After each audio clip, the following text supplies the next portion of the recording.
Hi everybody, welcome to another edition of the Sunday Drive. The Sunday Drive is sponsored by Midtown Mattress and Home Furnishings in beautiful downtown Lindsay. They have the area's largest selection of mattresses, but they also have home furnishings and home decor. So next time you're there, check it out. It's downtown Lindsay, Midtown Mattress and Home Furnishings. And today we are going to be speaking with Keith Stata, and Keith is the man and the brains behind the awesome Highlands Cinemas in Kinmount. And also a documentary has just come out about Keith and his life and his love of movies called The Movie Man. So we're going to talk about that. We're going to talk about the cinema and his many cats as well. So sit back, relax, and enjoy this edition of the Sunday Drive.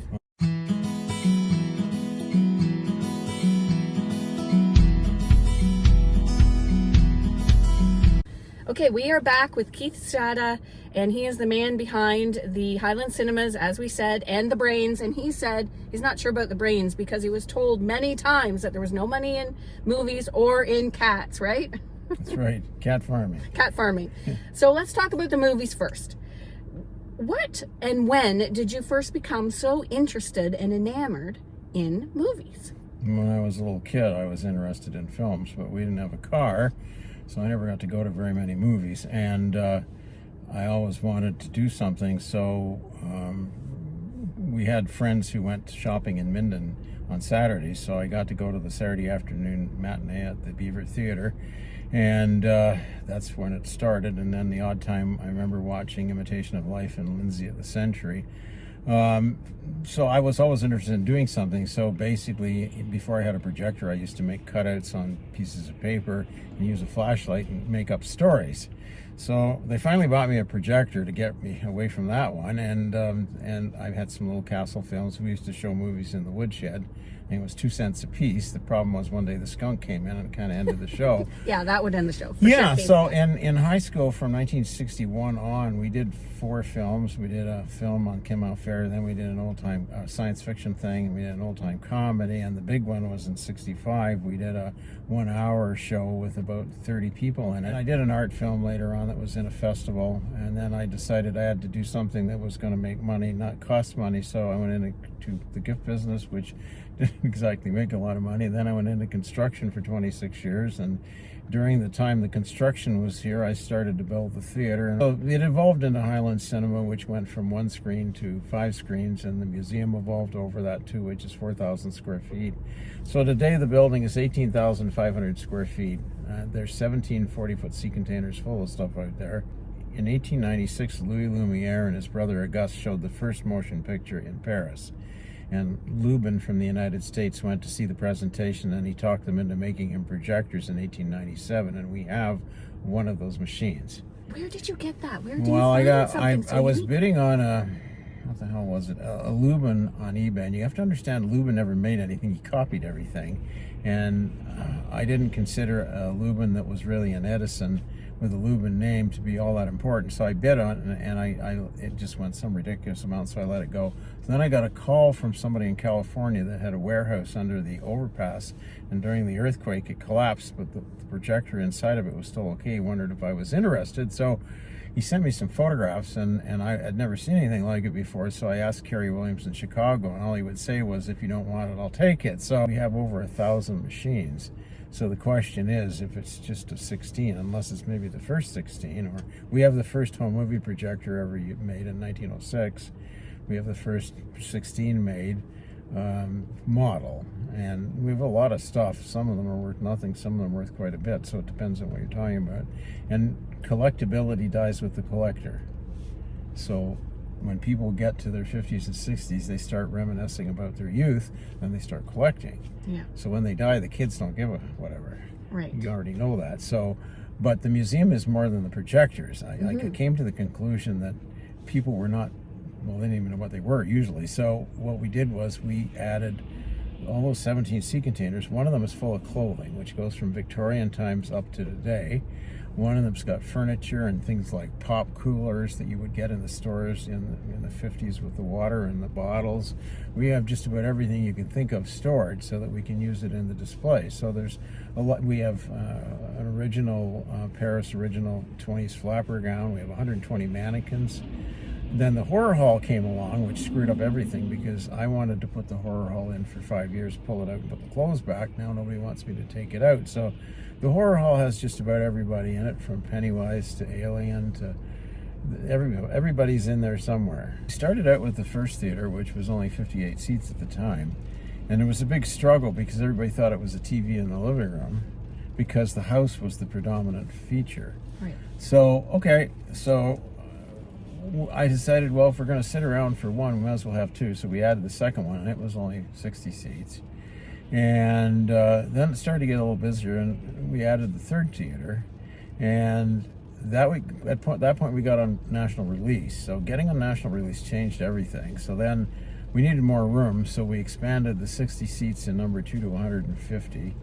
And then it was getting bombed right out, so we had to do something. So we added 2 new theaters. One's 200 seats in number 4 and 70 in number 5. But when Sigrid Schiether and Bob Cajun was starting Friends Fearles and Bob Cajun, and Don was starting Cat Angels in Minden, they came to see what I was doing, and they said, well, you really should be putting a donation box out for all this. So at some point we decided to do that, but the cats kind of grew. And then they're not allowed out of the building, so they've got bridges to take them to their pens. So there's 14 individual houses they live in, all heated by electricity, and it's 40 hours a week looking after them, not counting the cat litter. We've had the screening of The Movie Man, and we had about 350 people on September 23rd. And it was very fitting that some people went out to their Mercedes in the parking lot, and the 2 bear cubs were standing by the door of the car. So I thought, okay, whatever. Welcome to Highlands Cinema. Yep, in Kinmount, kind of in the middle of nowhere. Just the way it works. But it's called The Movie Man. It's a documentary about you and your life. Well, Matt Finland came here in 1992 when he was just a kid. His parents brought him to see the Terminator 2, I think it was. Mm-hmm. And he was so struck by the building, he went into filmmaking. And I've heard that story from quite a few people in the industry. So anyway, he came here somewhere about 2017, I think. And he said, I just want to shoot some stuff on the weekend. And I said, well, okay, because there's over 250 articles on the theater in Germany and England and all over the place. So I was just blasé to the whole. I said, go ahead, you know. So anyway, he came and he never left. He kept coming back, and 5 years later, he was still here. He was supposed to wrap up in 2019. They did the final interviews, but then COVID came. So he finished it last year. Mongrel Media is distributing it in Canada, and they have a streaming relationship after the theater run. It got into the Santa Barbara International Film Festival. I know that Martin Sheen, quite a few people have seen it. And I can't tell you all the stories, but let's say a lot of people have seen it. And they seem to like it, so it's good. I hope he does well with it. If you know this, what is the most popular movie that you've ever played here in terms of people coming to see it? That would have to be sort of a tie somewhere between Barbie and Men in Black and Jurassic Park. What was the other one? It's hard to remember. There was a number of movies that took off. Every year there'd be something you didn't see coming. Mm-hmm. Field of Dreams wasn't massive, but it was good. But I think Jurassic Park was one of the huge ones. What difference did it make for you and the theater when you got, I forget what you called it, but when you were able to carry the big name movies? Well, it meant the difference between being in business and not, because you can be if you can run a lot of nobody movies and a few people come, but you don't make any money. And our problem is we're seasonal, so we only got, to be truthful, we're open from the first weekend in May until Thanksgiving, but you only make money from the last week of June till the last week of August. Mm-hmm. That's your money, man. That's the money. 2 months of the year. Yeah, and I think the most people we ever had was 1,555 people in a day. Wow, that's a lot of people. Yeah, it was a lot of people. I distinctly remember that. I don't want to go back to doing that. You must have been tired. Well, we ran a show at 1 o'clock. We ran a show at 4 o'clock, a show at 7 o'clock, and it was raining. And a show at 9:30 or some bloody thing. I couldn't do that anymore. Yeah, that's a lot of work.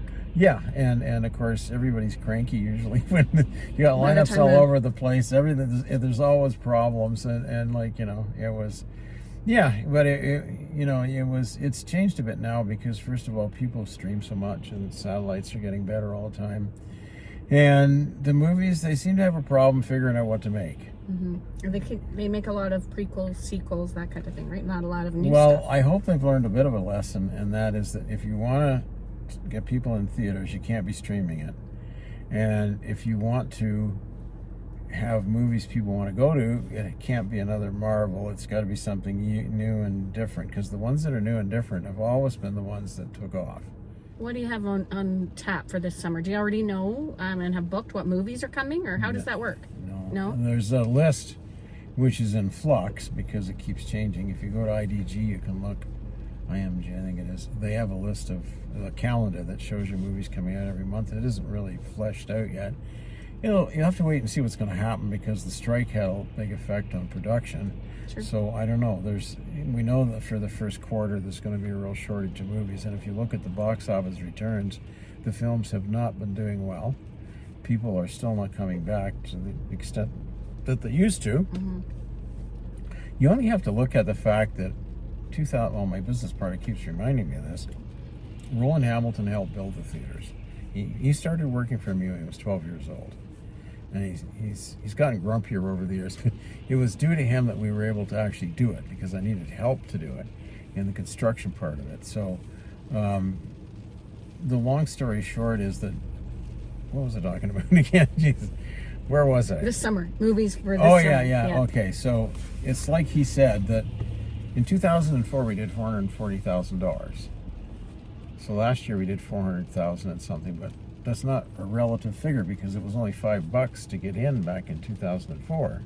Right. So if you look at it, we're actually dropping. All theaters are dropping. You've got higher prices to maintain the level, and you've got bigger expenses. You're really not making the money that you could make. So I don't know what's going to happen. We have a big plus. We have the fact that, like the movie says, and I guess I'll have to admit it, the most unique theater in the world. And we get people from the Netherlands and England and Germany and all over the place that come just to see it. So what's next for you? Like, what happens to the theater when you decide, or when you decide that it's too much work for you? I don't think it'll be a decision. I'll just die. That'll be the problem. Yeah, because it was like Cappy and Kirkland Lake. Right to the end he was there, and then he died at the airport in, was it Texas or somewhere, so that was the end of it. But the property goes to one of my staff on the condition that he continues the theater and looks after the cats.